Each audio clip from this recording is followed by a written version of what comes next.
Hi friends, welcome back to Tamil quick tips channel. இன்னைக்கு நம்ம வீடியோவில் என்ன பார்க்க போகிறோம்?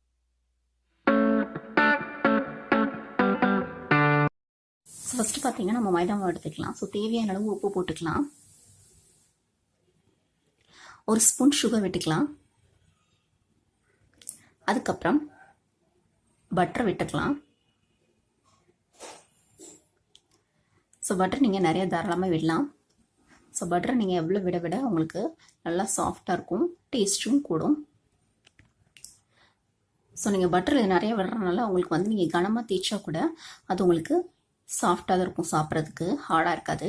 ஸோ இதில் தண்ணி விட்டுட்டு நல்லா பிசைஞ்சு வச்சிடலாம். ஸோ ரொம்ப டைட்டாக நல்லா பிசையாமல் ஓரளவுக்கு லூஸாக பிசைஞ்சு வச்சிடலாம். ஸோ இந்த மாதிரி நம்ம பிசைஞ்சு வச்சிடலாம். ஸோ இப்போ இதுக்கு மேலே பட்டர் விட்டுக்கலாம். அதுக்கப்புறம் ஆயில் விட்டுக்கலாம். ஸோ இதை நல்லா கலந்து விட்டுறலாம். ஸோ இப்போ இது நல்ல ஒரு கலந்து விட்டுட்டு நல்ல ஒரு 2 hours நல்லா ஊறட்டும். ஸோ அப்போ தான் நல்லா இன்னும் நல்லா சாஃப்டாக இருக்கும். பட்டர் விட்டுறதுனால ஆல்ரெடி சாஃப்டாக இருக்கும். நம்ம ஊற வச்சோம்னா இன்னும் நல்லா சாஃப்டாக இருக்கும். ஸோ இந்த மாதிரி பாருங்கள். ஸோ இதை நல்லா ஊற வச்சிடலாம். 2 hours அப்படி நல்லா ஊறட்டும். அதுக்கப்புறம் இதுக்குள்ளே வைக்கிறதுக்கு ஸ்டஃப்னஸ் நம்ம எப்படி பண்ணுறதுன்னு பார்க்கலாம். ஸோ ஃபஸ்ட்டு ஒரு கடாயில் எண்ணெய் விட்டுட்டு எண்ணெய் காஞ்சதும் கட் பண்ணி வச்சுருக்கிறேன் வெங்காயத்தை அதில் ஆட் பண்ணிக்கலாம். ஸோ அதை நல்லா வதங்கட்டும். நெக்ஸ்ட்டு கட் பண்ணி வச்சுருக்கிற பீன்ஸ் ஆட் பண்ணிக்கலாம்.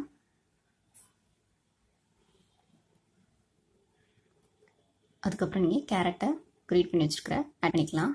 ஸோ இதெல்லாம் வதங்கிறதுக்கு நம்ம உப்பு போட்டுக்கலாம். ஸோ ஓரளவுக்கு நல்லா வதங்கட்டும். நெக்ஸ்ட்டு காரத்துக்கு ஏற்ற மாதிரி மிளகாத்தூள் போட்டுக்கோங்க. நெக்ஸ்ட்டு ஒரு ஸ்பூன் கரம் மசாலா போட்டுக்கலாம்.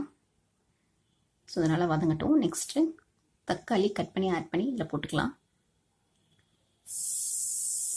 ஸோ தக்காளி கம்மியாக போட்டால் போதும். ஸோ நல்லா தக்காளி மதங்கிடுச்சு. ஸோ இப்போ இதில் 2 முட்டை உடச்சி ஊற்றலாம்.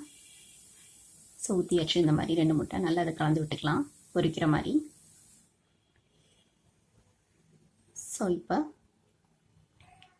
இது மேலே நம்ம மிளகாத்தூள் ஆட் பண்ணிக்கலாம். ஸோ இதையும் நல்லா கலந்து விட்டுடலாம். ஸோ இப்போ நம்மளோடது ரெடி ஆயிடுச்சு. இதை தனியாக நம்ம எடுத்து வச்சிடலாம். ஸோ இப்போ பாருங்கள் ரெடி ஆயிடுச்சு. 2 hours அப்புறம் எப்படி இருக்குது, ரொம்ப நல்லா சாஃப்டாக இருக்குது. ஸோ இப்போ நம்ம இந்த மாதிரி நம்ம திரட்டி வச்சுக்கலாம். எவ்வளோ நீளத்துக்கு உங்களால் திரட்ட முடியுமோ அந்தளவுக்கு நல்லா திரட்டி வச்சுக்கோங்க. திரட்டி வச்சுட்டு சென்டரில் இந்த மாதிரி அந்த பண்ணி வச்சுருக்கோம் மசாலையை அதில் எடுத்து வச்சுக்கோங்க. ஸோ இப்போ இந்த சைடில் இருக்கிறத மடித்து விடுங்க. ஆப்போசிட் இருக்கிற சைட்லேயும் மடித்து விடுங்க. அதே மாதிரி இந்த மாதிரி சைடில் இருக்கிறதையும் நீங்கள் ஆப்போசிட் மடித்து வச்சுடுங்க. ஸோ இந்த மாதிரி பார்க்குறதுக்கு இந்த மாதிரி இருக்கும். ஸோ இன்னும் நல்லா நீங்கள் நல்லா நைஸாக சாஃப்டாக திரட்டி கூட நீங்கள் போட்டு வச்சுக்கலாம்.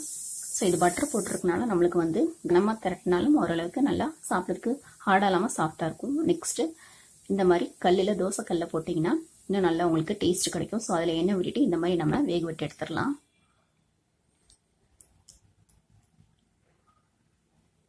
ஸோ இந்த மாதிரி வேகட்டும். ஒரு சைடு வந்தது இன்னொரு சைடு நம்ம எடுத்து வேக விட்டுடலாம். ஸோ இந்த மாதிரி.